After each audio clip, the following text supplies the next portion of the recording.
We are taking up the poem Sohrab and Rustam by Matthew Arnold today.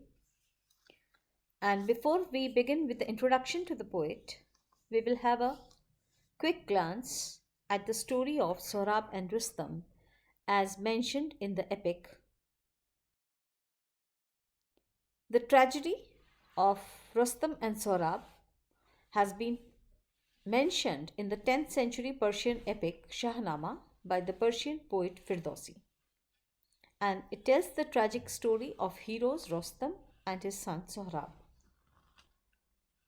Rustam lived in Sistan, that is Iran. He is the hero and he was one of the favorites of king. Once he was following the traces of his lost horse and he enters the kingdom of Somangam where he becomes the guest of the king during the search for his horse. There Rustam meets Princess Tahima. She admires Rustam and knows of his reputation. She goes into his room at night and asks he will give her a child and in return she will bring his horse. Rustam leaves after he impregnates Tahmina and his horse is returned. Before he leaves, he gives her two tokens. If she has a girl, she is to take a jewel and plait it in the girl's hair.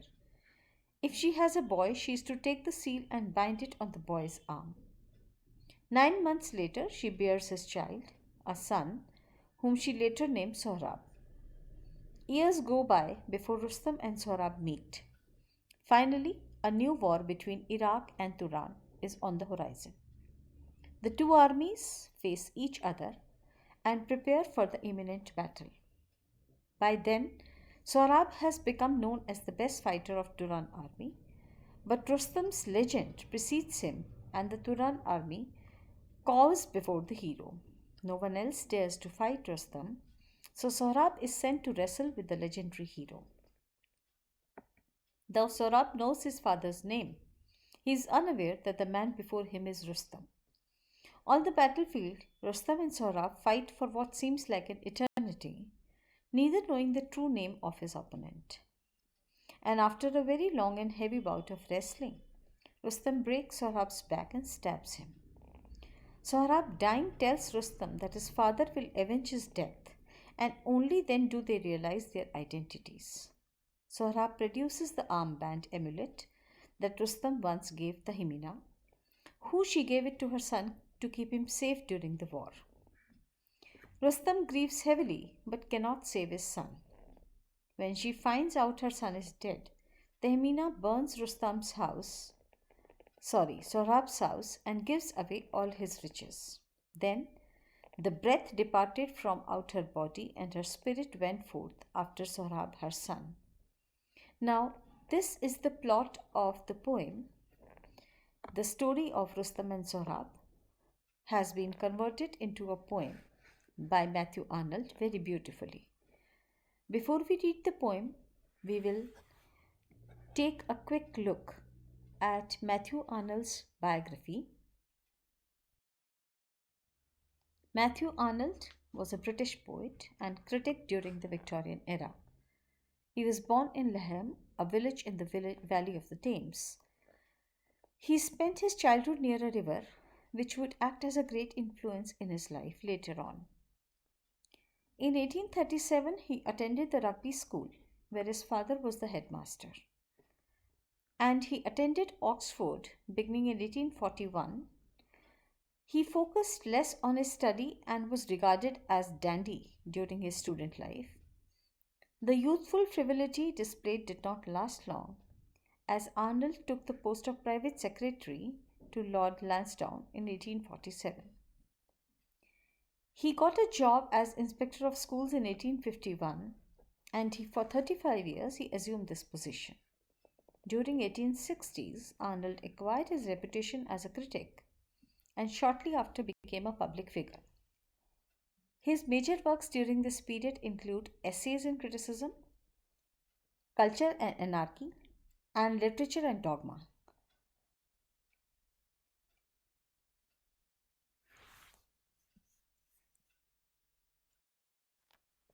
his time spent in public spotlight, Arnold retired from school inspecting in 1886 and died of a heart failure in 1888. Matthew Arnold is remembered for his abilities as a poet and critic alike. He stimulated change and inspiration in the world. We need to also know about the relationship and Arnold's views about the church. He had a very interesting relationship with religion, especially for living during the Victorian era, because he was raised in a very liberal Anglican household, yet he was heavily influenced by John Henry Newman, who was a very important figure in the Victorian era in the church in those times. Arnold highly respected Newman, who was a conservative Catholic, for his spirituality and became an agnostic later in his life.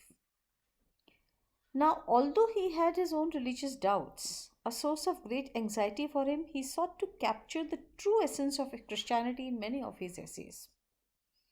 And Arnold's arguments for a renewed religious faith and adoption of classical and aesthetic morals were representative of the mainstream ideas of the Victorian era.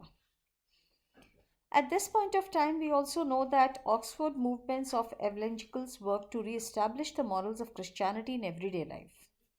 And Arnold supported a movement for spirituality, although he had a difficulty in believing it for himself, and much of this is reflected in his works such as the last essays on church and religion. So we see that there was a very interesting relationship of Arnold with the church.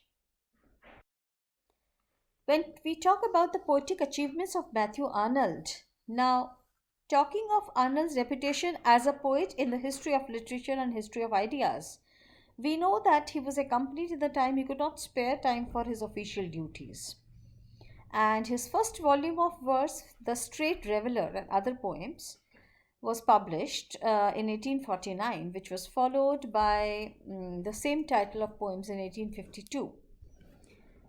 In 1853, we see there is a first volume of poems published under his own name, and it was a collection of partly of poems selected from the earlier volumes and also some well-known prefaces explaining the dramatic poems. This preface foreshadows his later criticism in its insistence upon the classical virtues of unity, impersonality, universality, and architectonic power, and upon the value of classical masterpieces.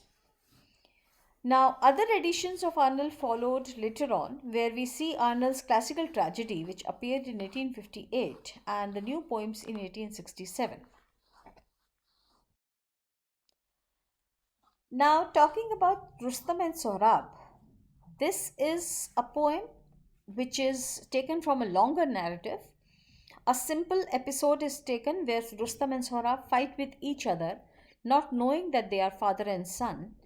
So it is a narrative poem which has strong tragic themes.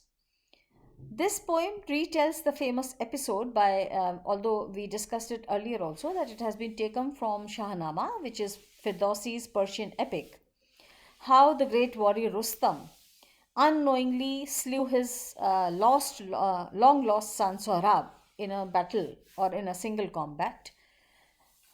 Arnold actually is not able to read the original because he did not know Persian, so he relied only on the summaries of the story in John Malcolm's History of Persia. And in this particular poem, Rustam and Sohrab, Arnold has attempted to imitate the grandeur and rapidity of Homer's style, which he discussed in his lectures on translating Homer. And this poem consists of 892 lines, which are written in blank verse. This poem has also been very famously placed in the books of in children's literature, and we see that they have been very popular with children. Critics like Catherine Hull and Pamela Whitlock have been entranced by the poem, and their characters have been renamed, and places also have been renamed after they visited in their particular poems. Talking about the genre, because it has been taken from the epic and it's simply an episode which is converted into a narrative.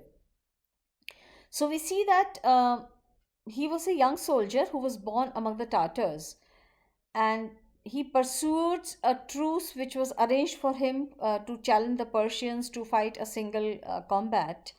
And the Persians knew that there is no warrior in their army or no champion who can fight with Saurabh.